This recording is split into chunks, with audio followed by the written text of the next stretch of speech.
Malapit na po tayong matapos sa panahon ng pagkabuhay. Sa susunod na Huwebes po ay aalalahanin natin ang 40th day, pag-akyat sa langit, pero ipagdiriwang natin sa susunod na linggo. At 2 linggo mula ngayon ay linggo ng Pentecostes. At itatago na natin ang kandilang ito at magsisimula po tayo sa pangkaraniwang panahon. So now that we are nearing the end of the Easter season, the Lord says, "You will no longer see me." The Lord says, "Where I am going, you cannot come." The Lord says His goodbye, and goodbye leads to absence. Kapag ang isang mahal sa buhay nagpaalam, mararamdaman natin na sila ay nawala. Absence. Simula ng quarantine, absent sa trabaho, absent sa school. Simula ng quarantine, na lockdown yung mahal sa buhay, magdadalawang buwan nang hindi nagkikita. Absence. Ramdam na ramdam natin yung absence bago pa man sabihin ni Jesus, "I will leave. The world will not see me anymore." Pero kasama dun sa absence na nararamdaman natin at siguradong mararamdaman natin sa paglisan ni Jesus, ang pangalawang damdamin ng quarantine ay restless. Dati yung restless, kinakagat yung daliri o yung kuko. O kaya yung restless ay hindi mapakali. Pero naging restless tayo kasi hindi makalabas. Naging restless tayo kasi hindi makapasyal. Naging restless tayo kasi hindi natin magawa yung pangkaraniwang ginagawa natin. At hindi lamang pasyal. Restless tayo kasi yung mabuting gusto mong gawin, hindi mo magawa. Restless tayo kasi yung gusto mong dalawin, hindi pwedeng makita sapagkat may COVID, bawal ang dalaw. So the absence led to restlessness.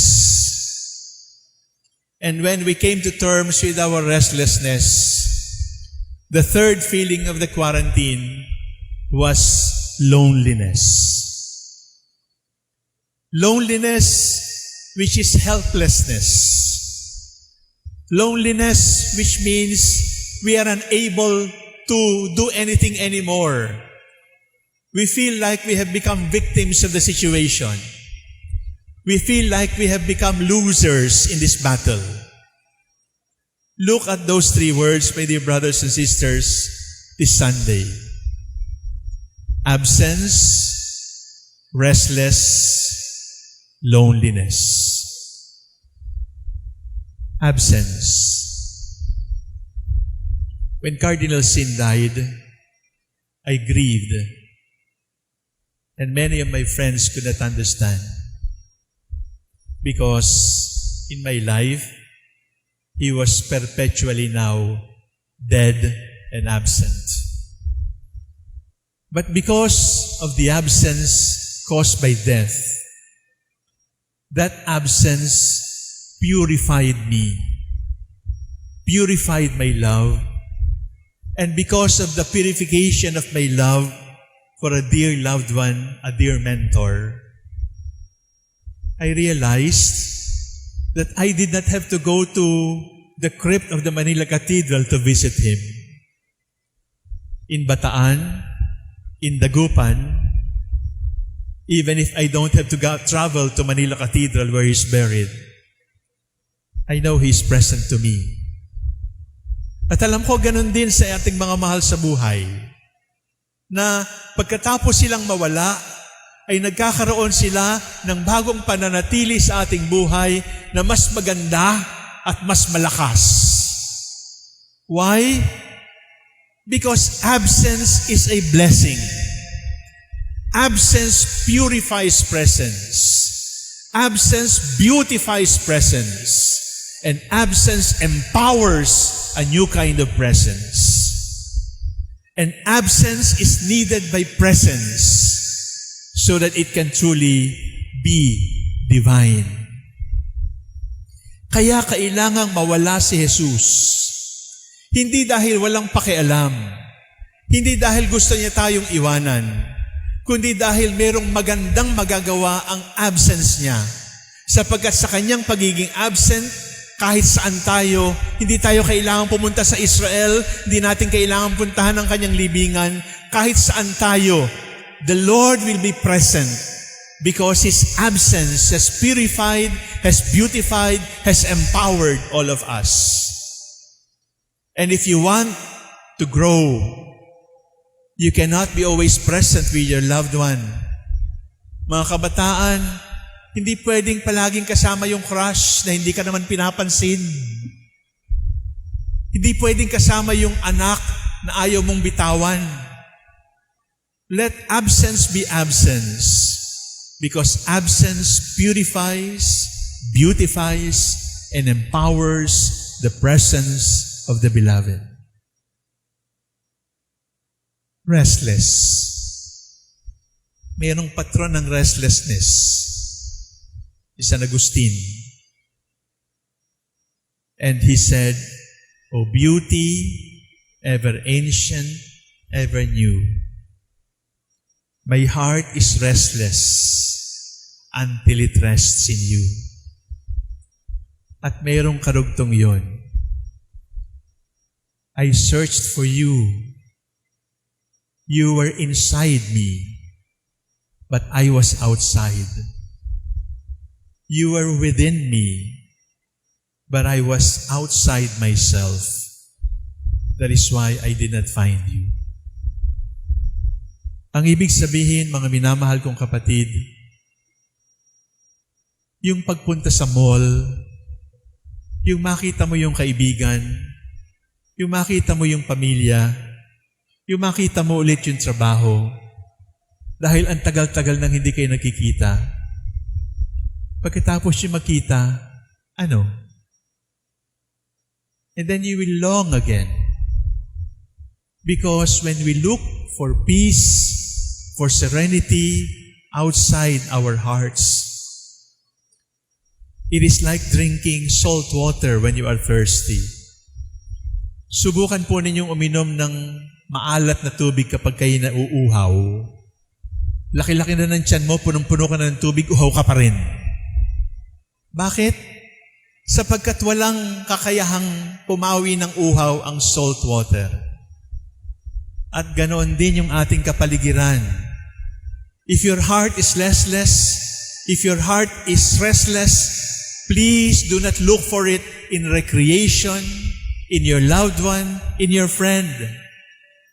O beauty ever ancient, ever new, my heart is restless. And why is it restless? Because I have been looking for you outside. Hinahanap ko kayo sa labas. Hinahanap ko kayo sa pasyal. Hinahanap ko kayo sa mga taong nakapaligid sa akin. But that is not the place to find you first. Because unless I find you within me, I will not find you anywhere else. Our hearts are restless because we are outside ourselves. Our hearts are restless because we don't like to confront ourselves. Nung hindi na tayo makalabas ng pinto, ginawa na nating meme. Meron tayong passport sa kusina, sa bedroom, sa bintana, pero hindi pa rin. Bakit? Sapagkat yung quarantine, yung restlessness ng quarantine, ay nag-aanyaya sa ating pumasok sa ating sarili.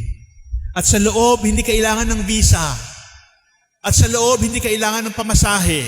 At sa loob, hindi kailangan maglakad. Sapagkat sa loob, naroon na ang Diyos, naghihintay sa iyo. You were inside me, but I was outside. You were within me, but I was outside myself. You want to cure your restlessness? Go within you and find God within. The restlessness led to loneliness. Ayaw natin ng lonely. Kami mga pari, tinatawag na Lonely Boys Club. Hindi totoo yun. Yung broken-hearted, lonely? Siguro, pero hindi lahat. Ang totoo, lahat ng tao ay lonely. Ang totoo, ang lahat ng tao ay hindi lang lonely. Ang lahat ng tao dapat maging lonely. We must make friends with loneliness. Why? Because our loneliness makes us confront our helplessness. And when you know you are helpless, when you know you are powerless, anong nasasaktan? Ego. And when loneliness hurts your ego, the ego is crushed. And when your ego is crushed, the soul surfaces. When the ego is destroyed, you will be able to see your soul. The ego is the obstacle to seeing your soul. Loneliness is like a good virus. It attacks your ego. But when ego has been destroyed, you don't die. When ego has been destroyed, you discover life because you have touched your soul. Here is loneliness. Here is your soul. And here is your ego. That ego must be destroyed so that you can get in touch with your soul again. Thank you, quarantine, for the gift of absence. It has beautified presence. It has empowered and purified us. Thank you, restlessness. We found out that we don't have to go out, that God, my Lord, is within me. Thank you, loneliness, because you humiliate me. And when I am humiliated, my ego is crushed. And when my ego is crushed, I can now touch my soul. You cannot build character without absence, without restlessness, and without loneliness. The good news, brothers and sisters, is absence is good. Restlessness is good. And loneliness is good. Because these three gifts of the quarantine bring out the best in us.